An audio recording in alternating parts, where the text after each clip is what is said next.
Hello, welcome to Friday, May 14th, 2021 Tarot. We are going to use the Lenormand Tarot. They are possibly ready to go, and I'm going to try to incorporate a lot of these oracle cards in a little bit better. So let's get a message or messages for Friday, May 14th. Let's see what comes out. I am not having any expectations. Yesterday's reading, I was expecting to do an oracle / tarot reading, and it just ended up being a straight up oracle card reading. That deck, the Sixth Sense Connection oracle cards, I find are scary accurate, and when they want to talk, they want to talk. They have a lot to say, and they basically took over the entire reading. So I let them have their space, and I really hope you enjoyed their message. I know I certainly did. And yes, I do actually watch and try to take the advice of the cards myself. And there's been a lot going on with the cards, and there's been a lot going on in my personal life. And there's a lot starting to pick up with the cosmos. So while we have this energy of the new moon kind of waning, we are starting to pick up with a few more retrogrades. We have Pluto in retrograde that started April 27th. That goes on until October 6th. We have Saturn going retrograde on May 23rd. That goes direct on October 10th. Now, it's no coincidence that these two are having a similar theme. I know I've talked ad nauseum about karma shifting. Both of these planets being in retrograde, particularly with Saturn in, I believe it is in Capricorn while it's in retrograde, because Jupiter and Saturn do slip back into its previous sign while it's in retrograde. So that is, they're both talking about transformation, karma being cleared, and with Saturn going retrograde, we may be feeling a little bit blocked, and we are entering into the pre-retrograde shadow phase for Saturn starting this upcoming weekend. So we may be noticing that there are some delays and some blocks coming in, but we're seeing karma start to play out a little bit more. Just a heads up, this new moon in Taurus energy, by the time you are watching this, the moon is going to be in Gemini, Venus is in Gemini, Mercury is soon to be in Gemini, but then Mercury goes retrograde in Gemini at the end of May. We then have a super full moon, which is going to be in the sign of Sagittarius, but that starts eclipse season. Those in the northern hemisphere will see, weather permitting, a full lunar eclipse. We will have a solar eclipse in the northern hemisphere on June 10th. We have Jupiter going retrograde in June. And I believe there might be one more planet going retrograde in June. We also have Mars in Cancer, which means there's a bit of a heavier emotional feel, but all of that is in the future. And let's get on with the tarot cards. So we have, with this Lenormand Tarot, we have the anchor. And the anchor is putting down roots or feeling rooted or grounded, which is perfect energy for kind of the feel that we want to have for now before things start getting exciting. Now, I'm going to have to check in the book. Lenormands always have a yes or no. Usually you try to get 3 cards in case you get 2 suits that cancel each other out. But this one, the 9 of Spades. But having the anchor energy, it's not horrible. It's grounded. It's not going anywhere. It is good energy. So your yes or no for the anchor, it's a positive yes.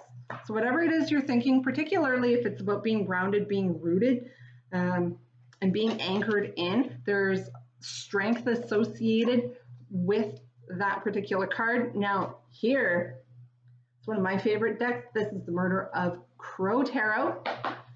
Let's get our tarot messages for Friday, May 14th, 2021. And I love when I use the oracles, and I don't know why I don't use them more often. Just haven't been really called to, but I feel like I really need to use these a lot more. I'm just looking at the cards. Okay, we have a few messages here. So I'm not going to spend a humongous amount of time on any of them. I'm just having a quick look just to see. Okay, we do have a number of major arcanas. So let's talk about some of the minors first. We have the King of Cups. So we talked the other day about having a lot of feminine. I believe that was Wednesday's reading. Bringing in a lot of feminine. Well, here's kind of making sure the masculine is balanced out with the King of Cups. Now, the King of Cups, he's very in tune to his emotions as well as to those around him. And he offers a lot of love, which I know we saw with the Lumen Oracle, get into your heart space. This is kind of urging you to do so and to maybe be a little bit creative and intuitive when it comes to it. Keep working hard towards your goals with the Knight of Pentacles, because slow and steady does win the race. The Knight of Pentacles is the only knight who gets promoted. We have the Page of Wands up next.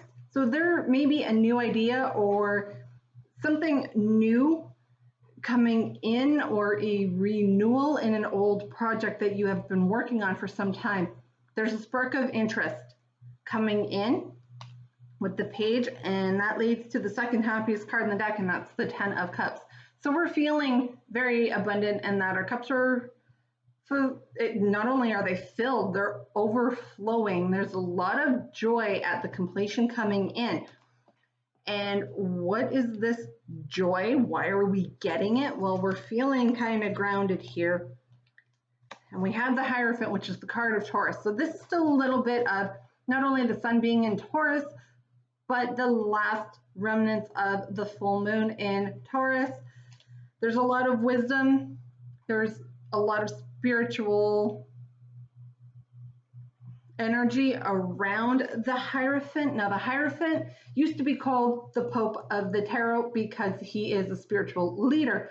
Now, there is a lot of leadership type qualities in this card, and there is a strong sense of belief and a strong sense of duty and commitment. We've got the help of the moon still, and the moon, very pretty. Despite the fact that we say there's a man in the moon actually has a lot of very feminine qualities to it. Now, there is a bit of a caution that there is possibly something being hidden in the shadows or that we're not seeing that needs to be revealed. That may be revealed around the time of the full moon, which is May 26th.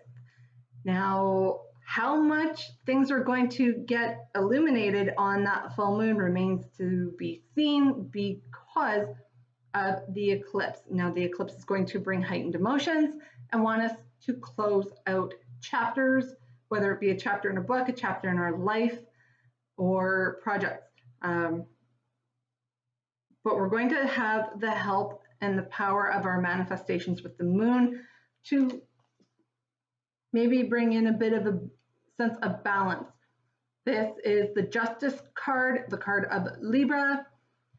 Now this, I strongly believe karma is at play for a lot of people. There's a lot of that going around. I am hearing from other people how things are just starting to click and work.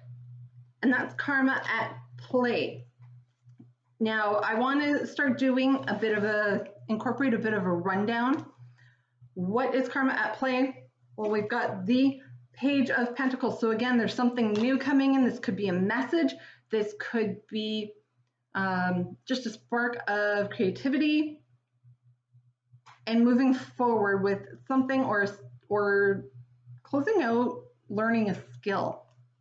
We've got the Sun card, so we've got completion, and it's going to bring us happiness and joy once we let go, because we've gone within and we know we've got the answers and we are on the right path. This is the card of Virgo here. This is the Hermit. So maybe going within, maybe isolating ourselves while we let go so we can bring in some of the finer things. So we have some generosity, get out of the lack. There's your secret coming to light with the High Priestess. The secret is revealed probably around the full moon, and just be aware of the heightened emotions coming in with that. Secret being revealed so you can stop juggling because we are at the end of a cycle. So that is your tarot for Friday, May 14th, 2021. I will talk to you tomorrow.